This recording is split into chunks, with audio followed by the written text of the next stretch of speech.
Hello student, welcome to BS tutorial. আজ এই video লেসনে আমরা উচ্চ মাধ্যমিকের পুষ্টিবিজ্ঞান অর্থাৎ নিউট্রিশন নিয়ে আলোচনা করব। উচ্চ মাধ্যমিকে নিউট্রিশনে মোট 70 নম্বরের রিটেন পরীক্ষা হয়। এই 70 নম্বরের মধ্যে 21 নম্বর শুধুমাত্র এমসিকিউ থাকে, তাই এমসিকিউ তোমাদের প্র্যাকটিস করা খুবই জরুরি। তাই আমরা উচ্চ মাধ্যমিক পরীক্ষা পর্যন্ত প্রতিদিন নিউট্রিশনের জন্য এমসিকিউ এবং 1 নম্বরের যে অতি সংক্ষিপ্ত যে প্রশ্নগুলো আছে সেই প্রশ্নগুলো কিন্তু আমরা আলোচনা করব একটার পর একটা ভিডিও লেসনের মাধ্যমে। সেই মতো আজকে প্রথম ভিডিও, এখানে আমরা 20টি গুরুত্বপূর্ণ এমসিকিউ আলোচনা করব, যা তোমাদের উচ্চ মাধ্যমিক পরীক্ষার জন্য খুবই গুরুত্বপূর্ণ। তাই ভিডিওটি তোমরা শেষ পর্যন্ত দেখতে থাকো। আশা করি ভিডিওটি তোমাদের কাছে খুবই হেল্পফুল হবে। তো চলো শুরু করা যাক। দেখো, প্রথম প্রশ্ন, গ্লাইকোজেন সংশ্লেষের পদ্ধতিকে বলে? Option A gluconeogenesis, option B glycogenesis, option C glycolysis এবং অপশান ডি গ্লাইকোজেনোলাইসিস। তো সঠিক উত্তর কী হবে? সঠিক উত্তর হবে অপশান বি গ্লাইকোজেনেসিস। অর্থাৎ যে প্রক্রিয়ায় গ্লুকোজ থেকে গ্লাইকোজেন উৎপন্ন হয় তাকে বলা হয় গ্লাইকোজেনেসিস। 2 নম্বর প্রশ্ন, একজন 1 থেকে 3 বছর বয়সী শিশুর দৈনিক তাপশক্তির চাহিদা আইসিএমআর 2010 অনুযায়ী? Option A 1350 kilocalorie, 1000 option B 2010 kilocalorie, option C 1060 kilocalorie এবং অপশান ডি 2190 কিলোক্যালোরি। তো এক্ষেত্রে সঠিক উত্তর হবে অপশান সি, অর্থাৎ 1060 কিলোক্যালোরি। নেক্সট 3 নম্বর প্রশ্ন, সাইট্রিক অ্যাসিড থেকে সিস অ্যাকোনাইটিক অ্যাসিড তৈরিতে কোন উৎসেচক সাহায্য করে? অপশান এ দেওয়া আছে succinate dehydrogenase, option B isomerase, option C aconitase এবং অপশান ডি পাইরুভেট ডিহাইড্রোজিনেস। তো এক্ষেত্রে সঠিক উত্তর হবে অপশান সি অ্যাকোনাইটেজ। এই অ্যাকোনাইটেজ উৎসেচকটি সাইট্রিক অ্যাসিড থেকে সিস অ্যাকোনাইটিক অ্যাসিড তৈরিতে সাহায্য করে। নেক্সট 4 নম্বর প্রশ্ন, ক্ষুদ্রান্ত্রে ফ্যাট কণা শোষণের জন্য যে অণু উৎপন্ন হয় তার নাম? Option A micelle, option B glucose, option C chylomicron এবং অপশান ডি হচ্ছে অ্যামাইনো অ্যাসিড। তো সঠিক উত্তর কি হবে? সঠিক উত্তর হবে অপশান সি কাইলোমাইক্রন। 5 নম্বর প্রশ্ন, ভিটামিন B12 শোষণ সহায়ক উপাদান যে পাচক রসে ক্ষরিত হয় তা হলো? অপশান এ আন্ত্রিক রস, অপশান বি অগ্নাশয় রস, অপশান সি পাক রস এবং অপশান ডি পিত্তরস। তো সঠিক উত্তর হবে অপশান সি পাক রস। এই পাক রসে ভিটামিন B12 শোষণ সহায়ক উপাদান ক্ষরিত হয়। 6 নম্বর প্রশ্ন, উৎসেচক প্রোটিনের সঙ্গে দৃঢ়ভাবে আবদ্ধ থাকা অপ্রোটিন অংশটিকে কি বলে? অপশান এ হলো উৎসেচক, option B prosthetic group, option C পূর্ব উৎসেচক বা প্রো এনজাইম এবং অপশান ডি সহ উৎসেচক। তো সঠিক উত্তর হবে অপশান বি প্রস্থেটিক গ্রুপ। উৎসেচক প্রোটিনের সঙ্গে দৃঢ়ভাবে আবদ্ধ থাকা অপ্রোটিন অংশটাকে বলা হচ্ছে প্রস্থেটিক গ্রুপ এবং প্রোটিনযুক্ত অংশকে বলা হয় সহ উৎসেচক।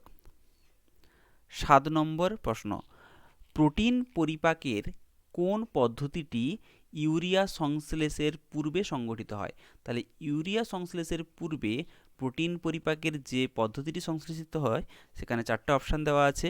Trans amination, option B transmethylation, option C decarboxylation এবং অপশান ডি ডি অ্যামিনেশন। তো সঠিক উত্তর হবে অপশান ডি ডি অ্যামিনেশন। 8 নম্বর প্রশ্ন, গ্লাইকোজেনোলাইসিস প্রক্রিয়ায় সাহায্যকারী হরমোনটি হলো? 4টা হরমোন দেওয়া আছে, গ্লুকাগন, ইনসুলিন, গ্যাস্ট্রিন এবং সোমাটোস্ট্যাটিন। এদের মধ্যে যে হরমোনটি গ্লাইকোজেনোলাইসিস প্রক্রিয়ায় সাহায্য করে তা হলো অপশান এ গ্লুকাগন। এই গ্লুকাগন কোথা থেকে ক্ষরিত হয়? না, গ্লুকাগন ক্ষরিত হয় অগ্নাশয়ের আইলেটস অফ ল্যাঙ্গারহ্যান্সের আলফা কোষ থেকে গ্লুকাগন খরিত হয়। এই গ্লুকাগন গ্লাইকোজেনোলাইসিস প্রক্রিয়ায় সাহায্য করে, অর্থাৎ গ্লাইকোজেনকে ভেঙে গ্লুকোজে পরিণত করতে সাহায্য করে। ঠিক উল্টো কাজটি করে ইনসুলিন। ইনসুলিন খরিত হয় অগ্নাশয়ের আইলেটস অফ ল্যাঙ্গারহ্যান্সের বিটা কোষ থেকে। এই ইনসুলিন রক্তের শর্করাকে অর্থাৎ গ্লুকোজে গ্লাইকোজেনে পরিণত করে। নেক্সট 9 নম্বর প্রশ্ন, 1 কিলো ক্যালোরি সমান ড্যাশ কিলোজুল। চারটা অপশান দেওয়া আছে, 4.184, 0.239, সি 240 এবং অপশান ডি 4.814। তাহলে 1 কিলো ক্যালোরি সমান কত কিলোজুল? সঠিক উত্তর হবে অপশান এ, অর্থাৎ 4.184 কিলোজুল। 10 নম্বর প্রশ্ন, গ্লুকোজ শোষণে সহায়ক লবণটি হলো option A calcium, option B এফি বা আয়রন, অপশান সি অ্যালুমিনিয়াম এবং অপশান ডি সোডিয়াম। তো সঠিক উত্তরটি হবে অপশান ডি সোডিয়াম। এই সোডিয়াম গ্লুকোজ শোষণে সাহায্য করে। 11 নম্বর প্রশ্ন, ড্যাশ একটি কিটোন বডি। চারটা অপশান দেওয়া আছে, অ্যাসিটো acetic acid, option B pyruvic acid, option C acetic acid এবং option D oxaloacetic acid. তো সঠিক উত্তর কি হবে? সঠিক উত্তর হবে অপশান এ, অর্থাৎ অ্যাসিটো অ্যাসিটিক অ্যাসিড। নেক্সট 12 নম্বর প্রশ্ন, কোন প্রোটিন পরিপাককারী উৎসেচকটি অম্ল মাধ্যমে কাজ করে? Option A trypsin, option B pepsin, option C chymotrypsin এবং অপশান ডি হচ্ছে ইরেপসিন। অর্থাৎ এই চারটা উৎসেচকের মধ্যে যেটি প্রোটিন পরিপাককারী যে উৎসেচকটি অম্ল মাধ্যমে বা অ্যাসিটিক মাধ্যমে কাজ করে সেটি হচ্ছে অপশান বি, অর্থাৎ পেপসিন। 13 নম্বর প্রশ্ন, গ্লুকোজেনিক নয় এমন একটি পদার্থ হলো option A pyruvate, option B citrate, option C acetyl CoA এবং অপশান ডি হচ্ছে অক্সালো অ্যাসিটিক অ্যাসিড। তো সঠিক উত্তর হবে অপশান সি, অর্থাৎ অ্যাসিটাইল কোয়ে। এটি হচ্ছে গ্লুকোজেনিক নয়। 14 নম্বর প্রশ্ন, ভারী শ্রমরত পুরুষের শক্তির চাহিদা কত? অর্থাৎ একজন পুরুষ যে ভারী পরিশ্রম করে তার ক্ষেত্রে কত শক্তি প্রয়োজন হয়? অবশ্যই এটা দৈনিক। অপশান এ দেওয়া আছে 3000 kilo calorie, option B 2500 kilo calorie, option C 490 kilo calorie এবং অপশান ডি 2875 কিলো ক্যালোরি। এক্ষেত্রে সঠিক উত্তর কি হবে? অবশ্যই অপশান সি 3490 কিলো ক্যালোরি। 15 নম্বর প্রশ্ন, নিচের কোনটি লালারসের জৈব উপাদান? Option A sodium chloride, option B potassium chloride, option C lysozyme এবং অপশান ডি হচ্ছে ক্যালসিয়াম কার্বনেট। আচ্ছা, এখানে কি জানতে চেয়েছে? লালারসের জৈব উপাদান। দেখো, সোডিয়াম ক্লোরাইড এটা একটা লবণ, জৈব উপাদান নয়, তাই এটা হবে না। পটাশিয়াম ক্লোরাইডও সেই একই, জৈব উপাদান নয়, তাই এটাও হবে না। ক্যালসিয়াম কার্বনেটও হবে না, এটাও একটি অজৈব উপাদান। তাহলে সঠিক উত্তর কি হবে? অপশান সি, অর্থাৎ লাইসোজাইম। নেক্সট 16 নম্বর প্রশ্ন। 16 নম্বর প্রশ্ন কি রয়েছে না, মিউসিন ক্ষরণকারী গ্রন্থিটির নাম হলো অপশান এ ব্রুনার গ্রন্থি, অপশান বি কুফার এর গ্রন্থি, অপশান সি থাইরয়েড গ্রন্থি এবং অপশান ডি যকৃৎ। তাহলে মিউসিন কোথা থেকে খরিত হয়? মিউসিন খরিত হয় অপশান এ ব্রুনার গ্রন্থি থেকে। খুব ইম্পর্টেন্ট প্রশ্ন, মিউসিন খরিত হয় ব্রুনারের গ্রন্থি থেকে। নেক্সট প্রশ্ন, দেহের তাপমাত্রা 1 ডিগ্রি বৃদ্ধির জন্য বিএমআর বৃদ্ধির হার প্রায়, চারটা অপশান দেওয়া আছে, 10%, 12%, 16% এবং 20%। সঠিক উত্তর কি হবে? সঠিক উত্তর হবে 12%, অর্থাৎ অপশান বি হবে সঠিক উত্তর।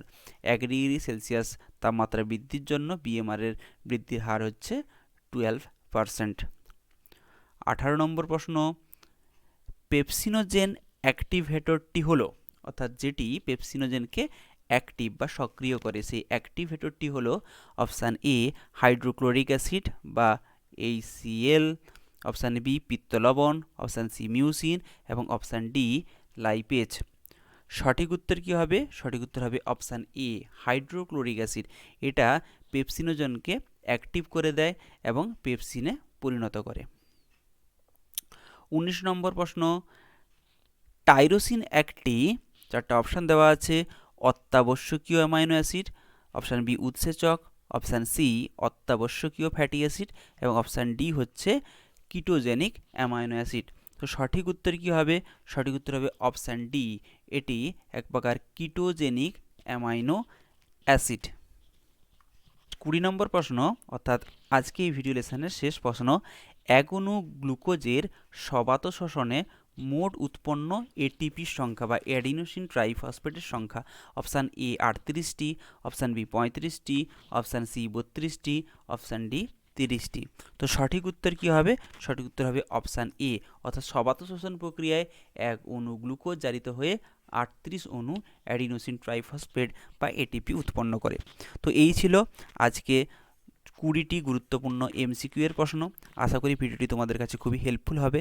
যদি হেল্পফুল হয় অবশ্যই লাইক করো, কমেন্ট করো, বন্ধুদের সঙ্গে শেয়ার করো এবং তোমরা যদি এইচএস পরীক্ষার্থী হও তাহলে অবশ্যই চ্যানেলটি সাবস্ক্রাইব করে রাখো, কারণ একটার পর একটা ভিডিও লেসনের মাধ্যমে আমরা অসংখ্য নিউট্রিশনের কোয়েশ্চেন আলোচনা করব। Thank you.